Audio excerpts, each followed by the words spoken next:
All right. Welcome in. Hello, Hornets fans, and welcome back to yet another BuzzBeat podcast episode, a Charlotte Hornets podcast. In case you didn't know, we are live on all of the platforms today: Twitter video, Twitch, YouTube. I'm sure there are some other ones I'm not thinking of right now, but those are certainly the first three that come to mind where you can interact with us. Feel free to submit your comments or questions in the chat. Also, if you'd like to learn more about BuzzBeat Plus, which is our private podcast feed where you get ad-free episodes, early access to podcasts, and exclusive content, please visit buzzbeat.substack.com. On today's episode, I'll be joined by, this is Brian, by the way, I'll be joined by Spencer. Leah, unfortunately, couldn't make it. Richie is in the background pushing all the buttons and making sure this thing runs as smoothly as possible. But on today's episode, as we're getting down to the end of the year here, we will give New Year's resolutions to players, personnel, coaches within the Hornets organization. So, Spencer, since you're joining me, I think you're at Virginia. Are you in Virginia Beach right now, I believe? But are you a New Year's resolution guy yourself, or do you not do resolutions? Yes, I'm in Virginia Beach, joining from my temporary bedroom. You're acting up, so we're just gonna make this work, BG. This is I'm not a New Year's resolutions guy. I'm of the belief like a marker in time to motivate me to do something. Probably just be able to do it at any moment in time, but like it just having that kind of reason, works for them. But I'm not. Yeah. Okay, because we're gonna hand them out today, anyways. I am not. What about you? Yeah, I do this generic thing of being like, well, I'll just try to be like 5 to 10% better than I was this past year, like across the board, which invariably it's like the resolution without making a resolution. It allows me to feel like I have some sort of thing to aim towards, but there's nothing tangible necessarily attached to it. So it kind of is like the worst of both worlds with a resolution, because I still feel the need, I guess, to make one, but then there's no real way to like assign value to it or any way or really any way to sort of gauge if I was successful on it. So who knows? Maybe we're recording this on December 30th. Maybe I'll be able to come up with something legitimate between now and the end of tomorrow. We'll see. But certainly for today's episode, and as it pertains to the Hornets, we are resolutions guys, and we're going to try to have resolutions for a team that seems to lack resolve often. So we're going to try to give them some guidance here. The Hornets I suppose, are coming off of a win, which took place Thursday night as they finally returned from this West Coast road trip against Oklahoma City at home. I know Richie is going to have a breakdown of that game on this pod as well, so we won't get too much into that game, other than it was the welcome to the NBA, I would say, contest for Mark Williams, which was a lot of fun to see. I'm about halfway through that game right now, so I haven't even totally finished it up yet. So we're doing this early Friday morning. But I will try to. I'll go ahead and lead off here. We're picking the Sounds options good. for this podcast. The options for this podcast were to do coaches. They could be anyone in the ownership group, people in the front office, certainly players, really anyone. If anyone wanted to do Hugo the Hornet, if there were some critiques on the broadcast or the mascots or whatever, like the floor was open. But I'm going to start here with the guy that I think really is the most important individual with this Hornets franchise, maybe aside from Michael Jordan, but that would be LaMelo Ball. And the resolutions that I'm going with for him, it's sort of like 2-tier, and it's not going to be anything that we haven't already sort of discussed previously on this podcast. But my resolution for him this year, and probably into 2024 and 2025, because I don't know if this is going to be something you just flip a switch and all of a sudden you do in 1 year. But hey, what the heck? Let's aim high here. But my resolution for LaMelo Ball will be on the offensive side of the court to really make a big stride as being a pull-up 3-point shooter out of the pick and roll specifically. LaMelo has so many gifts offensively, the passing, the creativity, the floor vision, the shooting touch, all of the weird idiosyncratic things he can do that are really, really special, can drive positive offense, can drive winning, can involve everyone in the flow of the offense. Like, he really does have a good sense for, I think, what to do with the basketball, when to get off of it, how to cut and move and get back on it. And I don't think we're ever going to see LaMelo in some sort of pure heliocentric role where he is. I mean, I guess we have seen it to an extent, some of last season, maybe at times this season. But in terms of this team ultimately finding a jump to its next level, I think, LaMelo is going to be in some sort of role that's going to allow him to be on the basketball a ton, obviously, but it certainly have off-ball usage, connector responsibility, spot-up shooting. He's been such a good spot-up shooter his first, 2.5 seasons in the NBA, and you want to keep that involved, and it would also allow you to sort of like limit some of his deficiencies on the basketball, and we'll get to that, maybe more of that in a second. But over LaMelo's first 2 seasons shooting pull-up threes, according to NBA.com, first 2 years combined, 111 of 332. That's, a little over, it's about 33.5%, which is not terrible. Honestly, that was about 17% of his total field goal attempts. This season, he's up to 25 of 67 on pull-up 3-point attempts, 37%. That's close to 28% of his total field goal attempts. So he's taking them with a little bit more frequency this year. And he shot a good clip, only 4 of 15 over the last 3 games, though. And of course, all of this comes with the obvious small sample size caveat. Like, I mean, he's played 12 games. He's played a dozen games so far this season, and he's fouled out of several of them. So it's like it doesn't feel like we've really gotten like a representative sample of where LaMelo is. Obviously, he's dealt with several injuries too, so that gets probably baked into this cake as well. But my thought with LaMelo is because he is clever and he's such an intuitive player, and he can be quick. We don't think obviously he's not the strongest, nor does he have the sort of like the most explosive first step. But if we're trying to think about ways to get him downhill, cave in defenses, collapse defenses, one of the ways to access doing that, or sort of like make things a little bit easier for him, would be if LaMelo could sort of jump up to being someone that shot on volume in the upper 30s on threes. And that's true of every young pick and roll ball handler. That was a big deal when I think we've seen Trae Young develop that to an extent. Obviously, he's struggled this season shooting the ball from deep for Atlanta. But if LaMelo could start to kind of geek out some more defenses, force those coverages, whether it's the screen defender having to come up closer to the level, or it's the point of attack defender having to fight harder to get over the screen, that's going to allow LaMelo to turn the corner more, get downhill, and from there you have a defense.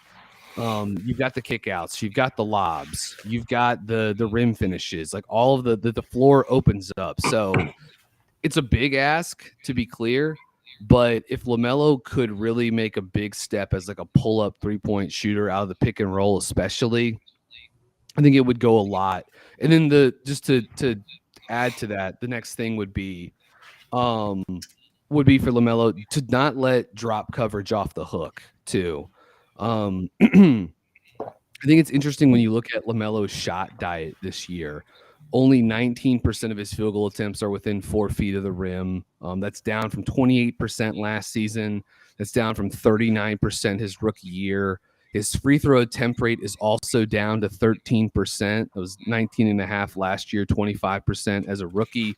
It should be noted, more of LaMelo's rim finishes have been unassisted this year, which I do think is somewhat of a positive indicator. Over 80% of his makes at the rim have come without an assist. Despite all of that, he's still shooting 49% on twos and has an effective shooting clip of 53%. I think some of that's been boosted by him being really, really good on like short floaters, so like the short mid-range shots. And it's great that he can do that. He's probably due for some regression in terms of that. Like I don't think he's going to shoot 50% on those all season, which he currently is according to Cleaning the Glass. But I would like for those, we all know those shots with LaMelo now, the weird runners, the weird floaters from awkward angles and from distances that a lot of people don't shoot from all the time. And he can make them at a good clip. Like he's always been in the like 40% kind of range for those shots his career.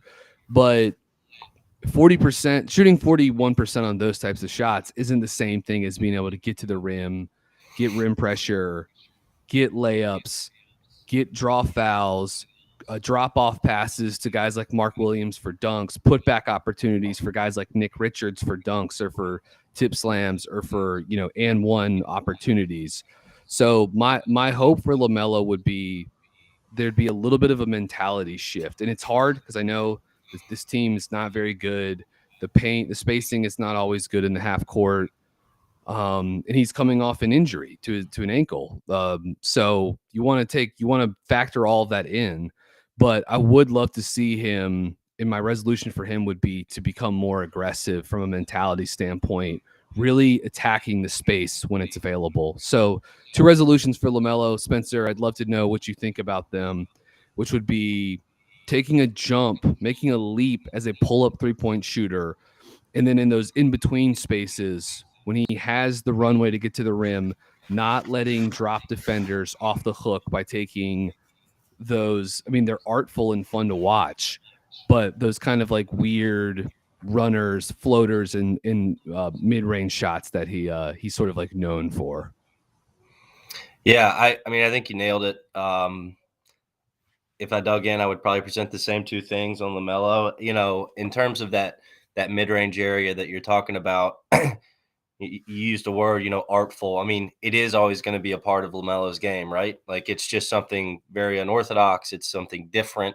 You really don't see any other player in the league shooting these one-legged runners from above the foul line, stuff like that. I mean, I think that is always going to be an aspect of his game. But yeah, you're right. Like chipping away at being more creative in that space, finding ways to keep his dribble alive, working on different moves, getting to the Euro more often.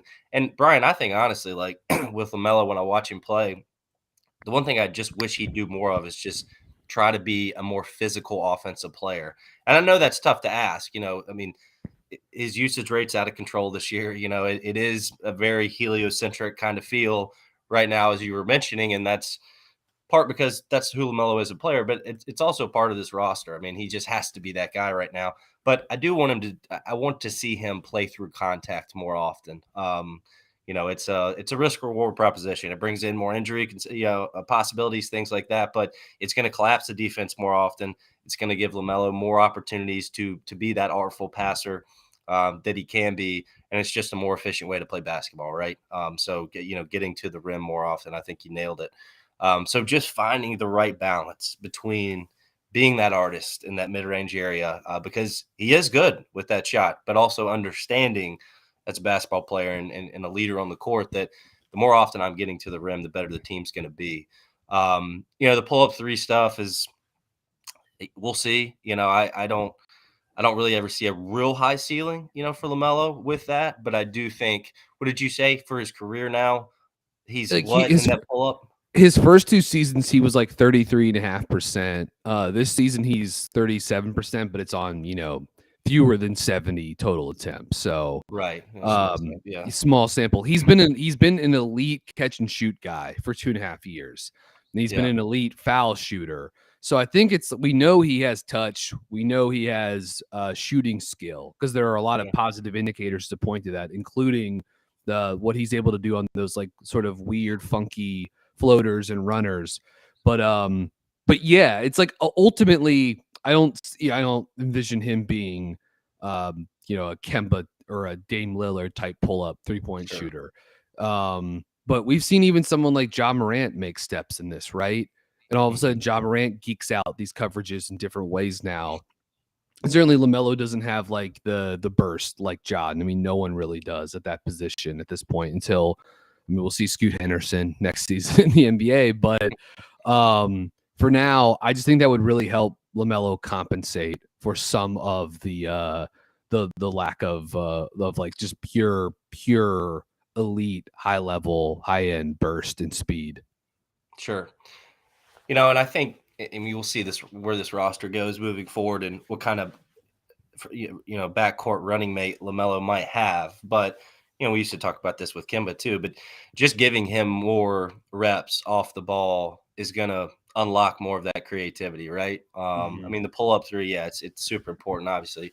But getting LaMelo off the ball, teaching him to be a witty cutter, playing in those gaps, playing in those spaces that he's good at. I'm excited of the potential of another ball dominant guard that might be his running mate at some point. Yeah, I also think there's ways for them to scheme some of this stuff up, and it's not like it has to be super creative. And this is stuff that they certainly would try this with with under James Borrego, but I like when you can get LaMelo off ball to start the possession. Like you stash him in the left corner, you run a 5-out handoff set where someone like Richards or Plumlee or Mark Williams now, they have the ball in the middle of the court. You set a pin down for LaMelo coming out of the corner. LaMelo comes off that pin down into a DHO with the center. And I think that would kind of I like that aspect because it would allow LaMelo to build up a little bit of momentum before he's going into the screen exchange. If you're doing this with Williams, maybe you're now discovering a guy that can be a real pressure point on the rim if he's going to dive.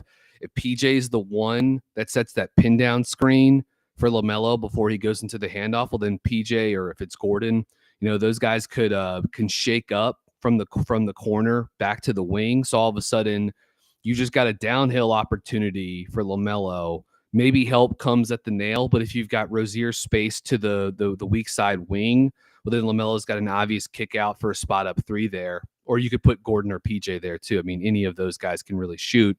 But all of a sudden you got the kick out option. If the runway's there, LaMelo can get downhill, get all the way to the rim. If the dive is, there's no tag, lob it to Williams, give it to him on the roll. He's going to try to punch it. And if there is a hard tag from the guy coming off of the corner on the strong side, well, then just pitch it back to PJ, who's going to shake up from the corner. That's an action like they've done that before. PJ's very good at those kind of like shake relocation threes. So I think there are ways you can scheme it up a little bit and make it a little bit easier for LaMelo as opposed to it just being 1-5 flat pick and roll. But anyways, I think there are ways you can try to dial up a little bit more downhill drives for him. I do think the rest of this season for LaMelo should be about, it's like defensive. I think it should be about creating habits and good habits. But my hope would be that part of that shouldn't just be like finding shouldn't be just like doing what works now. It should be trying to explore the space a little bit too and testing stuff out. And because he's still just 21 years old, this is still just his third season. He really hadn't played that much NBA basketball at this point. And so I want him to constantly be tinkering with his game, working on his game.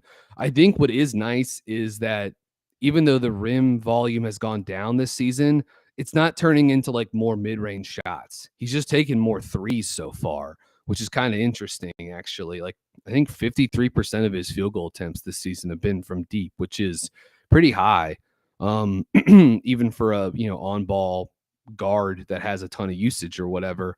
So I want him to develop habits, but I do want this guy to constantly be tinkering and experimenting and seeing what works and seeing other ways that he can really influence the defenses at the rim and at the point of attack in pick and roll coverages. And I think that can really start with the pull-up three-point shooting and in some of those short mid-range attempts, just being 10% more aggressive, or 10% more willing to go into contact. So it can be a mentality thing too. Yeah. Well, you mentioned creating good habits. I think you were kind of talking on the defensive side of the ball when you said that. And so maybe do we want to alternate these resolutions? Because I think that might be a good segue. So one of mine that I'm going to talk about is Steve Clifford. And want to qualify by saying, we don't know how long Steve Clifford's going to be in Charlotte. It's hard to tell at this point if he's a holdover coach or they're really serious about moving forward with him, regardless of who the Hornets end up drafting, this summer and what the roster looks like next season with cap space coming up.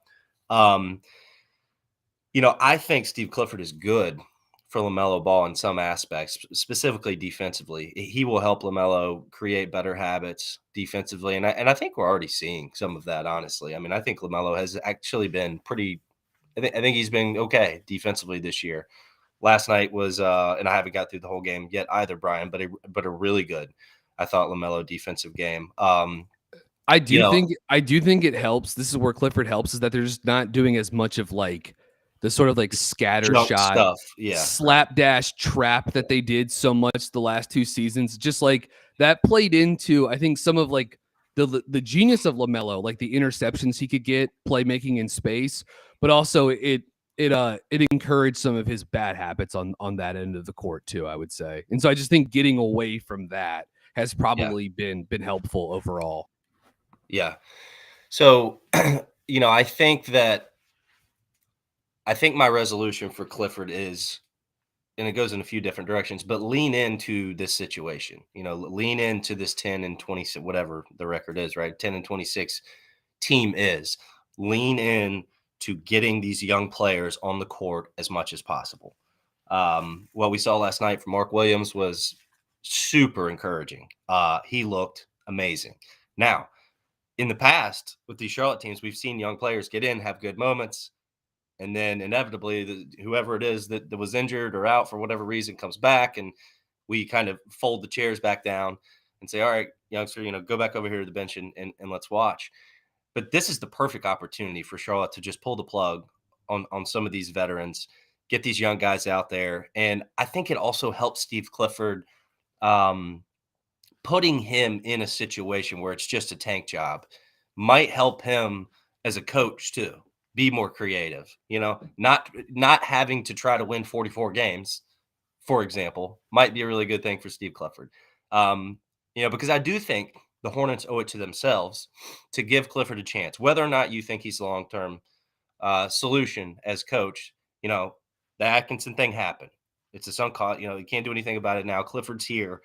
The roster is young. It's going to get even younger, right? So maybe he is a holdover, and maybe that's how it ends up playing out. But I think the franchise owes it to themselves to give him a chance. So for Steve Clifford, I think he gets better as a coach, especially with a young roster, by getting these kids on the floor. And I like how you said it a minute ago. Just let them explore the studio space. You're a coach that's going to naturally demand certain things. Continue to do that. That's good for them, but allow them to make mistakes, get the reps they need, and be creative. So my resolution for Steve is just let's get the youth out there. Try to go against your natural inclination to play veterans, and your natural inclination to be hesitant to play youth. This is the time. This is the greatest opportunity you've ever had as an NBA coach to get away from that a little bit, and you might learn some things. Yeah. So I think that they're in pretty good position. I feel like everybody's pretty well connected on kind of where this is going and what we're trying to do from this point forward for the rest of the season.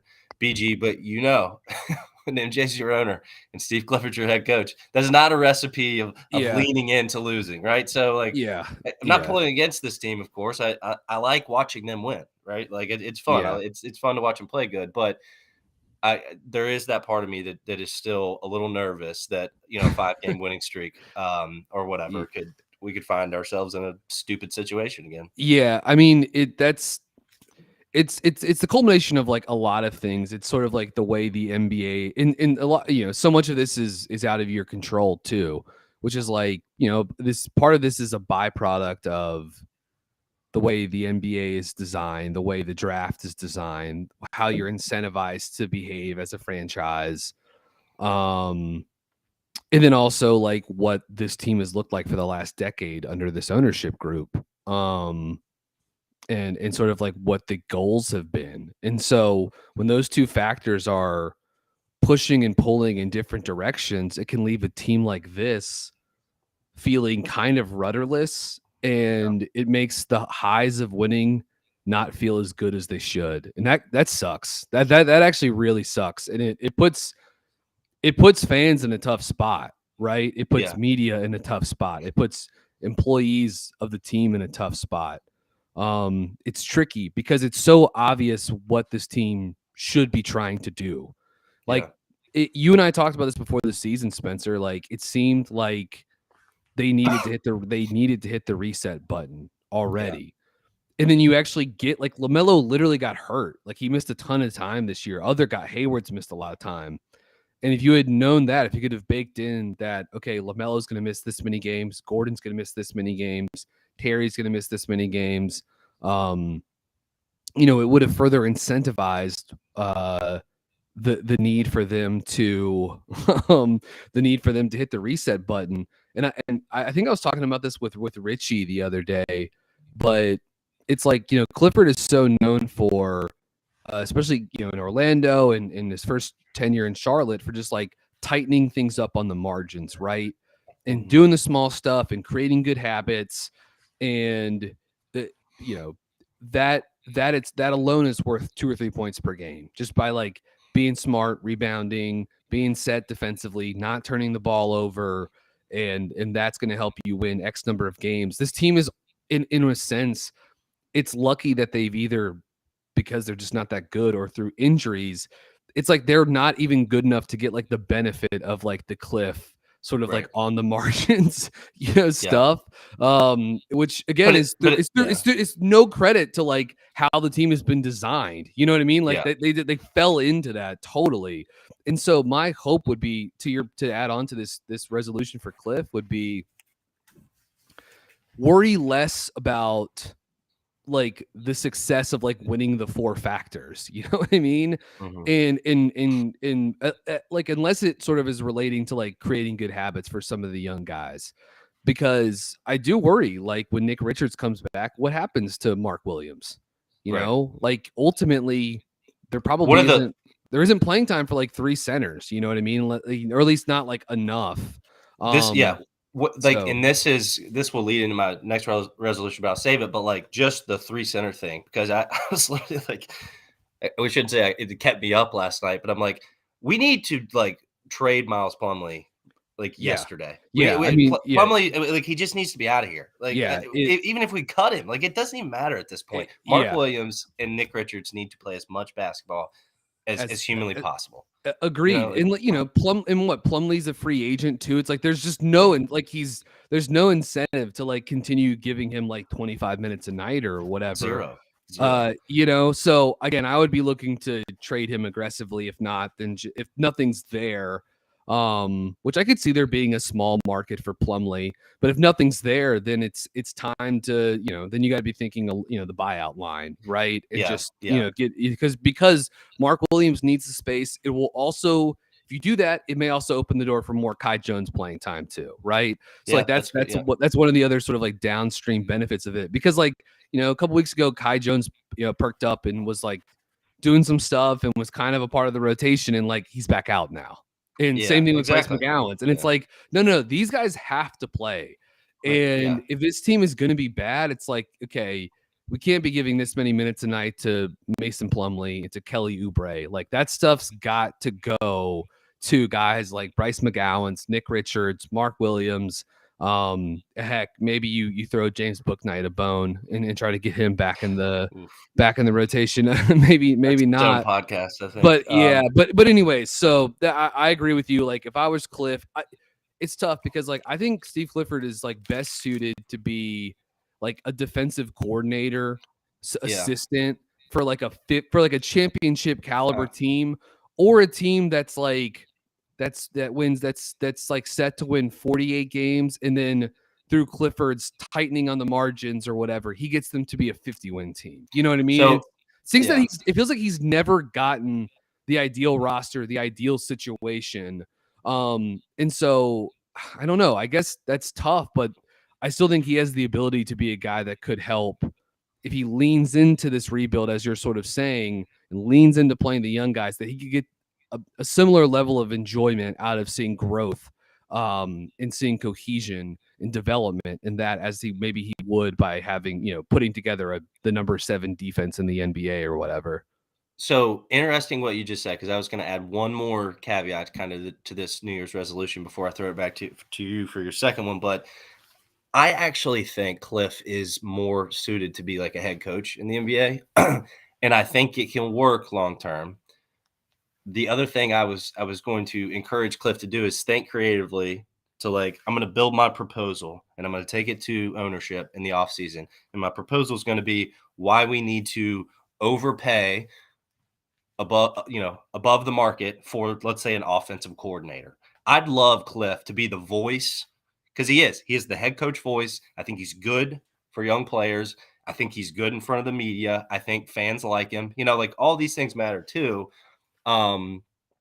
He's just good. He's perfect putting in front of the microphone, and I do think he's a good coach. But if I'm Cliff, I'm building my proposal in the offseason, take the ownership and say, there's 3 guys that I think are the best offensive minds, whatever. I don't know who these names are, but I'm just but we're going to have to pay 10% above whatever the market average is to get this guy here.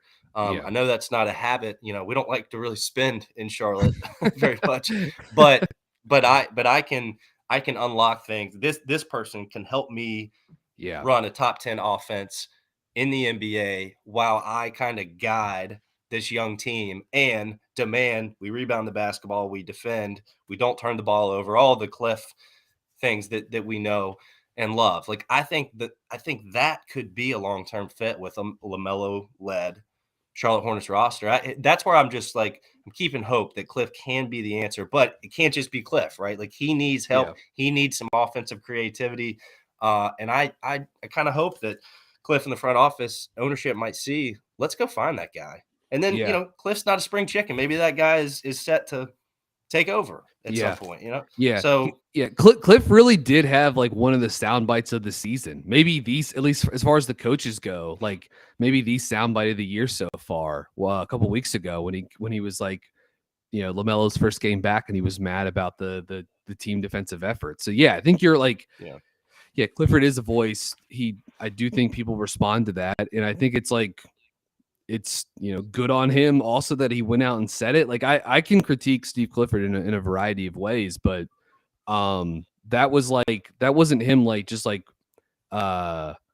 going out of his way to take cheap shots at his players. Like, I think he was sort of speaking from the heart there. And I think there was some merit to it, which I think that matters. And I can only tell but so much from watching these games on TV, and I have no clue what's happening behind the scenes or what's being said behind the scenes, but like, I mean, LaMelo seems to have bought in to an extent on Steve Clifford. Like it does seem like, there's no like, body language. Again, you can only see so much from TV, but there does seem to be some positive aspects here. All right, I'm going to go ahead and flip to my next resolution. And this is a guy we've already talked about, so we can keep this thing moving here a little bit. But this one's for Mark Williams, which would be, my resolution would be, broadly speaking, would be to just stay ready. Because it's here, man. Like this is it.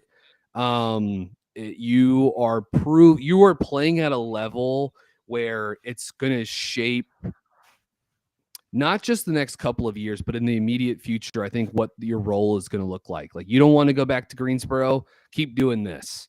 Because you're going to force the front office's hand when you play like this. Like you can't, if you're this much of a two-way force.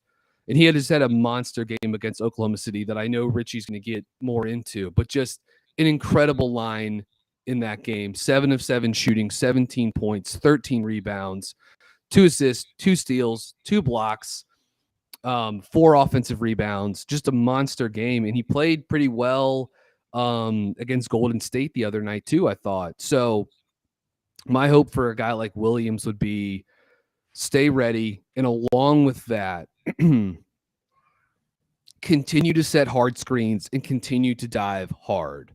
When you get hit on the roll, continue to try to play with force. Continue to try to dunk everything.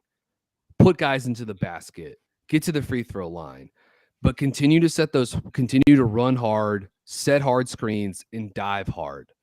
And then on the defensive side of the floor, resolution for him. I've talked about this on a previous pod, but would just be, as much as I love to see the aggression with him trying to block shots, the aggression would be, or my suggestion, excuse me, would be for him to be a little more selective with some of those shot block attempts, because I think he has a tendency to overhelp, overextend, and then leave the rim exposed for putback opportunities or for drop off passes, and so he gets caught in the air. So this is a smaller thing. I think something that will absolutely be like weeded out of his game, and where someone like I think Steve Clifford will be really good for him. Watch some Nick Richards film, Mark Williams. Nick Richards has gotten really, really good at this. Exactly. And it's gonna be funny if like the Hornets do end up with the number 1 pick and they end up getting Wembanyama, and it's like like one, he's like perfect for Steve Clifford, to build a defense around, but like what do you even do with Mark Williams? I mean, that's a good problem to have, you know what I mean? But it's like, I know the next couple of months I'm gonna really like try to drill down and hopefully see a lot of Mark Williams get to focus on his development. But like, it is going to be funny if they end up with one and they get Victor, like, and all of this stuff with Williams just like is just not nearly as important as it feels right now. But anyways, for Mark Williams, I would say stay ready and continue to play with force. And I think a lot of that has to do with being aggressive, screening, diving, and finishing into the pick and roll, and being maybe a little less aggressive and a little more refined with the rim protection on the defensive side of the floor. Well, I love it. I love it. It's super exciting to see what Mark Williams did last night, and I think you nailed it. So something to monitor for the rest of the season for sure. All right. I'll take my next one. New Year's resolution. So this is like an ownership / front office resolution. Let's start with, this will be the word. Think creatively. Creativity. Be creative. Take chances. Richie, however you want to, cherry pick what I'm trying to say here. But I think it's time. LaMelo Ball is on your roster. His extension, second contract is coming up. You're going to have a high draft pick. Those things are all almost absolutes at this point, right? Like, you kind of know you're going to have them. This ownership and front office have got to find a way to be more creative in free agency and in the trade market. And I think really, I don't think Mitch Kupchak and Michael Jordan are incompetent. I'm sure they're smart people. I'm sure they have smart conversations about potential trades and free agents in meetings. But there's a lack of a willingness to take chances. I think some of the most successful franchises in this league, I think of Toronto. That's probably the best example. But these franchises have been willing to take big-time risk that luckily have ended up playing out well for them. But I think that's what I would ask, the leaders of this franchise to do is, if you have an idea, if you have a player out there that maybe you look at and value more than the league, and he's a younger player, and, take a chance on trading for that guy. I mean, the Hornets can't be a small market and the most conservative franchise in the NBA. Those two can't coexist. If they do, we're just going to keep having these conversations over and over and over again. And we have. And we have. That's right. Yeah, like this will never end. This will we are in a simulation that's never changing. So, but it's kind of like the Clifford thing. Like, Mitch Kupchak is who we have. Do I think he's the right guy for the job? No, I don't. I mean, Mitch Kupchak is over the hill, and it would be nice to have someone in that chair that was a little bit more creative. But this is what we have, and I think it's just understanding that without creativity, nothing is going to change. And the opportunity with a LaMelo Ball and whoever we end up drafting this summer, that opportunity is just going to go by, and you're going to max out at what, 50 wins, maybe. Right? I mean, like maybe. Like if all those absolutes fall perfectly, right? Yeah.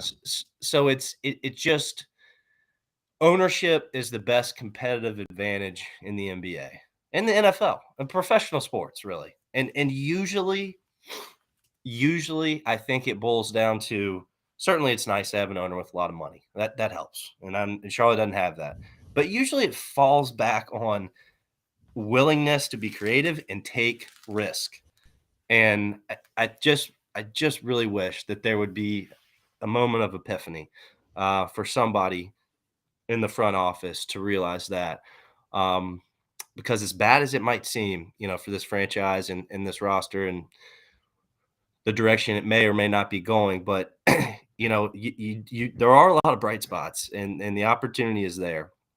So going into this offseason, I think it's big. You own your first round draft pick. It's going to be a high one.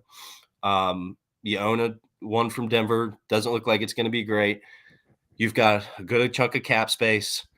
You've got 3 players that should absolutely be traded, 2 for sure before the deadline, Plumlee and Oubre. Like, there's a lot of opportunity coming.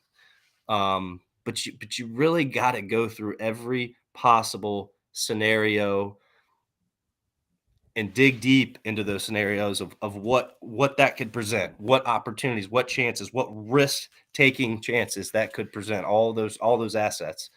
So, that's broad. That's like zooming way out 50,000 foot. But if that makes any sense, BG, I just think creativity is so important for this front office. It's huge. And not to totally backtrack, but you bringing this up makes me think about this. Like, watching the Pacers this season and seeing what Rick Carlisle, another guy like Steve Clifford that's been around the NBA for a million years, is like a well-respected veteran coach that won a championship, has coached differently in different situations. But seeing what the Pacers have turned into this season, seeing all of these guys have career years, man. Halliburton, certainly the biggest name, but Miles Turner. I saw Aaron Nesmith put Jared Allen on a poster last night. Rick Carlisle's been like cooking something up, and I think he's leaned into that by playing fast, shooting a ton of threes, and really giving guys like Halliburton and Ben Mathurin a lot of leeway and freedom to drive the offense. And so, like, I think Steve Clifford could do something. You could find something similar in Charlotte, if not this season, maybe next year, but maybe get it rolling this year. It does feel like the front office, they've just taken the wrong type of risks. It's like the risks the last couple of years, like there was a lot of risk in the Gordon Hayward deal, but it was a lot of like downside bad risk. It was like, if this doesn't go well, then this contract is going to be a problem. Well, when he's played, he's been very good, but he has not played all that often while in Charlotte. So like that's been the thing that sort of like capped them to an extent. It just, the type of risk they've taken has been a thing to get them from bottom dweller to like, backside, back end playoff team.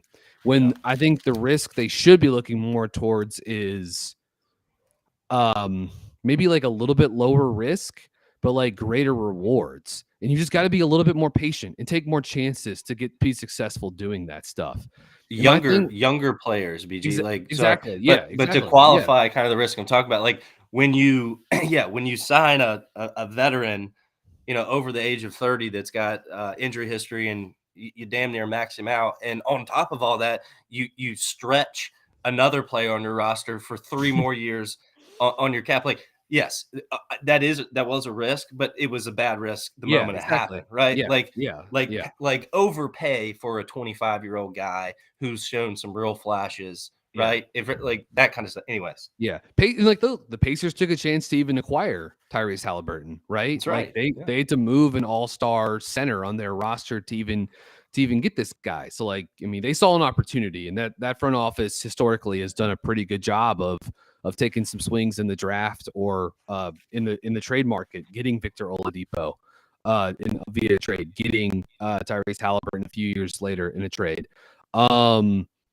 And I guess you brought up LaMelo, and it makes me think. We've talked a lot about him on this pod, obviously too.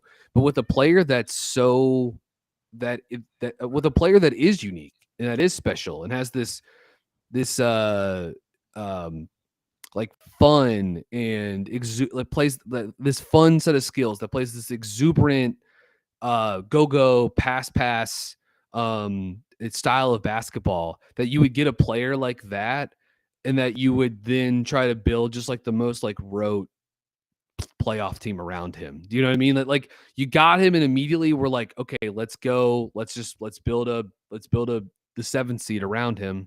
Let's go get Gordon. And we've litigated this too many times at this point. Like, I think I understood some of the player dev reasons why a guy like Hayward would help. I think sometimes you still see flash moments where you see the payoff there of having a guy like Gordon.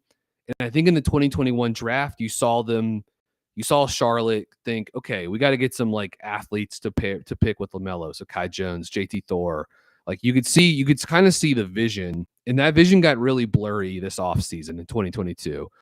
And there was a lot of bad stuff that happened this offseason. And I guess my thought would be, because you have this extension coming up with LaMelo, and like, I think that's going to happen at 6:01 p.m., right? It's just going to be boom, max extension for the fun max, as Brian Windhorst likes to call it, for LaMelo. And my hope would be that the next time you have to answer the question of how are we building this thing around LaMelo, it's going to be way trickier than it is now. Like this is the set you went all in on the first window, right? You signed Gordon Hayward, you stretched Nick Batum to do that, you extended Terry Rozier, you did that. You push your chips in, and this is where it got you. And now you have another chance. You can look in the mirror and you can make some hard decisions and say, this didn't work. This didn't work. Hey, this kind of worked. Why did this kind of work? Okay, well, how can we put our brains together to try to add to this, or to do something similar to this, or to build off of this? And that's where the creativity comes in, I think. And anyways, this is a huge offseason up ahead for Charlotte, and certainly like what happens the next 4 months is going to ultimately determine where they are in the draft. And that's going to be the biggest thing. And so yeah, I would just say get creative, play the young guys as much as you possibly can, and hopefully you find a pathway to all of a sudden in June 2023 or July 2023, you're looking and saying, no, I see the vision for next year. Yeah. I like this collection of young guys. There's opportunity for growth. And they're just, they have some agency here. It's like there are things they can do to get to that point. And let's just see if they're willing to lean into it and to get creative here, because again, the opportunities are available. Yep, totally. And building that asset base. I mean, there's a lot of young players on this team. I think how they use their salary cap space this summer is going to be pretty interesting. You could certainly, depending on how the draft goes, you could lean in on, taking on some bad money for a year or two with a player that also provides some kind of veteran presence. They just seem so adverse to doing that. Yeah. Like, I've wanted them to do that for so long now. And maybe they would try it, but they just seem like, name me a time they've done that. You know what I mean? I guess maybe the Plumlee deal, but because of which they used to get a draft pick, which turned into JT Thor. But like, I can't think of another time where they've really been like, no, let's take on some like bad salary. Let's use this to get picks and stuff like that. But maybe that changes, Yeah. Yeah. And that seems like the most logical way to kind of build up your asset base, to position yourself for an opportunity, kind of like the Knicks, I think, have tried to do, with the Dallas Hall, and, it hasn't quite come to fruition for them, but I still think there's an opportunity there for the Knicks at some point. But yeah, how is Charlotte going to build the asset base to win that net? LaMelo keeps improving, the roster improves around him, the youth comes along, the wins start to increase. The next available, top 30 player is like, I would go. I think I'd take this team from 45 wins to 55, whatever. Like, Yeah. so you can either, pay a second draft guy, a younger player who's been in the wrong situation, but with a good opportunity could really accelerate who he is as a player. You go get that in free agency, more along that age curve timeline of LaMelo and the rest of the roster, or you collect assets by taking on bad money. I mean, those aren't the only two options, but they're the ones that jump off the page at you first. Yeah, we'll just say this was a few minutes ago, but James Helton in the chat did mention a good signing that Charlotte. I think he mentioned them going to get Dennis Smith Jr. That was a nice little signing. I think getting Theo Maldon was a nice signing too, right? Like those were both solid. I do think, and we saw Isaiah Joe last night for Oklahoma City. Charlotte could have had Isaiah Joe, and he's been had a nice season for the Thunder. So like he was there as well.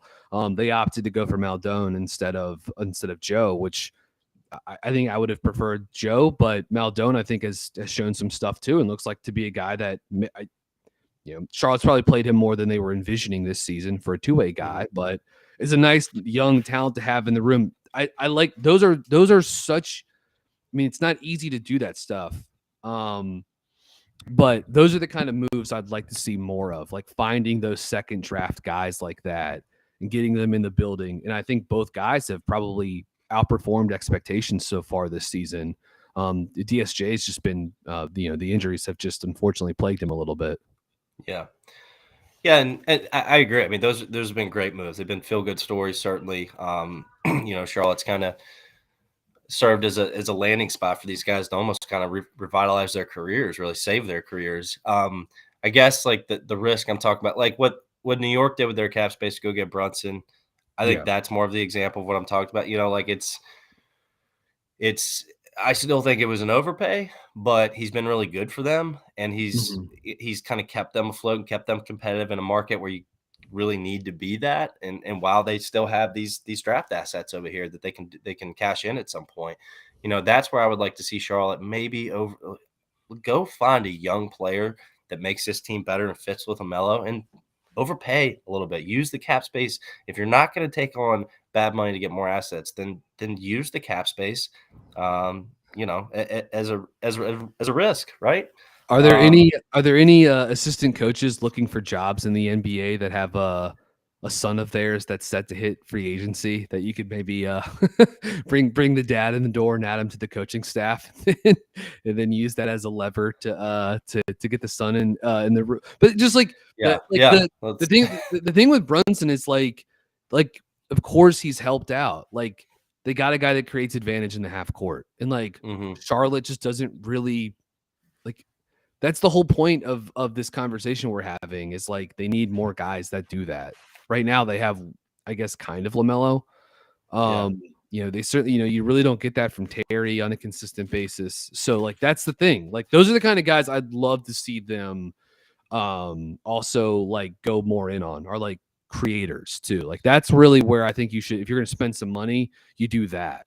Honestly, like I think that's part of it too, is like you find other guys that can help you create half-court offense, because they've been dismal. I mean, they're 29th in half-court offense this season. So yeah, totally. That's the target. Yeah, BG. I mean, there's no question. Like, and I don't think they have a lot of wings on this roster. We'll see where the McDaniels things go. But with Thor, I mean, like one more offensive creator next to LaMelo, and now like a JT Thor might have amazing utility on the Kai Jones, amazing utility on this roster, right? But like when it's just LaMelo and them standing around, not sure really what to do, like it's not gonna work. So I mean, this risk on a younger ish player in free agency, if not this summer, the next summer, yes, it would be a guard or a high level wing. Yeah, or who knows? I mean, look, maybe they end up with Scoot or one of the Thompson twins in the draft this year. And, you're going to have to be patient if it's the Thompson twins, but ultimately one of those guys could be the one to pair with LaMelo. So, I don't know. A lot remains to be seen. But anyways, I think we're going to go ahead and try to wrap up here. Thanks again for joining us today. We appreciate the support and ask that if you like our pod, please give us a 5-star rating and review on Apple Podcasts or Spotify, wherever you listen. Brian, I listen on Spotify, so that's a good place to do it as well too. But once again, thanks for tuning us in. Happy New Year to everyone. Spencer, Happy New Year to you and your family. Richie, Lee, everyone who tuned in today. Thanks for listening. We will catch you guys next time. Go Hornets.